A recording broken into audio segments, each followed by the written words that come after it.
YouTube, it is Easy Prepper 101, and today we're going to show you how I have my transfer pump covered and kind of how we have it set up for a rain catching system. This is a kind of a husky toolbox I got at Home Depot.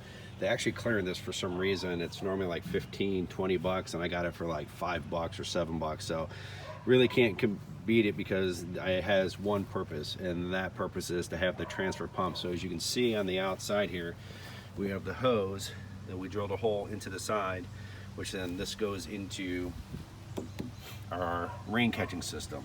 So all we ended up doing was just getting a hole saw, drilling a hole into the side, and then doing the same thing on this side that will then goes into our hose that we use for watering our plants. We've had so much rain in Ohio, really haven't had to do that. But the good thing is there's a lot of accessories if I want to keep out here in the sides, because it is a toolbox, so which is kind of nice. But the most important part is to try to keep this hooked up all the time, so I'm not attaching it, detaching it, and to where I'm damaging the hoses but also damaging the transfer pump. So pretty much when we open this up, I left the tray in there on top, so as you can see, I have the cord, the power cord, right on top, which makes it easy. But once we move this off to the side, you can see excuse me there, the pump is hooked up. Now you can see there's a little bit of water in there, and if we actually get over here in the corner, and if we actually zoom in, I've drilled a little hole down there. That's because I'm getting a little backflow of water coming in from, as you can see, it kind of dripped down there. It's a little backflow because my rain barrels are super full right now. So I drilled a small hole on this side here, and then one on the other side. I ended up using rubber on both sides to cover the holes to try to not have critters in that come in here. So what I ended up doing, I found out the first time, was I had some paper towel just to kind of make sure it wasn't overfilling, and it was kind of full of water just because of how full the rain barrels are. So that's when we drilled the holes, and we put these here to kind of make sure no more critters or that kind of make this a home.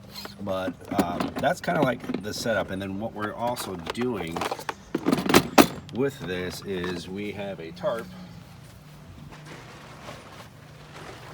with a bungee cord that I put over the top of it just to try to help, keep it out of the element, trying to keep the transfer pump, trying to keep everything as nice as possible because we've had so much rain. But this is kind of what the setup is right now. So for the most part for this garden, we're pretty much done. The only thing I haven't done is hook up the solar kit, which is going to be coming up very soon in the next about a week or two, and then pretty much we'll run the extension cord for the solar kit that will kind of connect to the battery for the inverter for this. So we'll be 100% off the grid right now, using a little electricity for it, which isn't that bad. But in the end of having the total goal of having this be 100% off the grid garden, and just trying to push myself to be better at this, and also having a good time. What we're going to do is we're actually going to pause this video right now and just do a quick update on the garden. On an update on how everything's growing, as you can see, the little bags, we're starting to get the leaves, and that's starting to come up for the potatoes, for the small ones and for the big ones, for the Redskins and the Yukon Gold. And as we kind of pan here to our left, we can see how much these are just growing.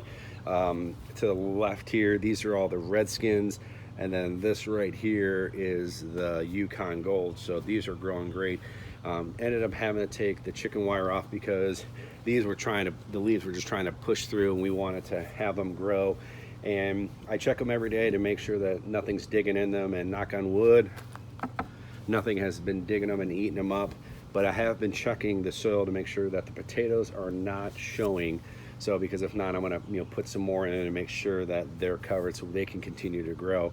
In July, end of July, we'll be able to harvest the Redskins, and then in August, I think it's end of August or early September, we'll be able to do the gold. So as we come over to the potatoes, we are gonna see with the two different types of tomatoes. The one's growing a little bit higher than the other one and the smaller ones are growing in there. As you can see, my dogs are making a little cameo appearance, so they're checking out the garden. But if we get into the potato or the peppers, you can see those are starting to grow pretty good. Very excited, along with the cucumber that we have. So sooner or later we're going to be having the cucumber kind of start climbing this, just like what we did with the tomatoes. And then with the eggplant, we will see.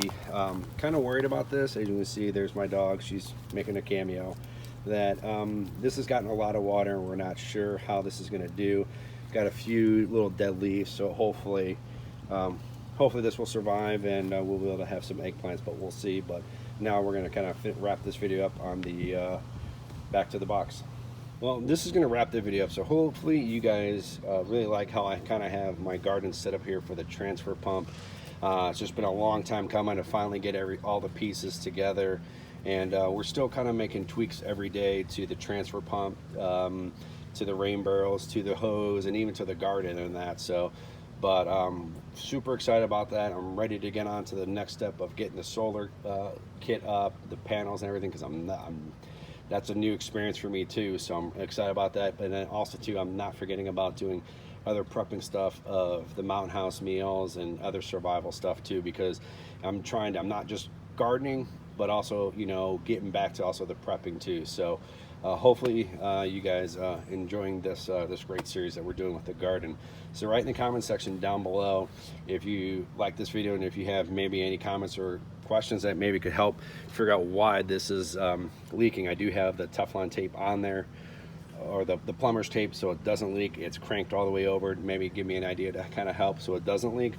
Is it because of there's too much rain barrel? Let me know. And then if you like this video, hit the thumbs up, and if you haven't, please hit the subscribe button. Thank you guys so much. We will catch you guys down the road.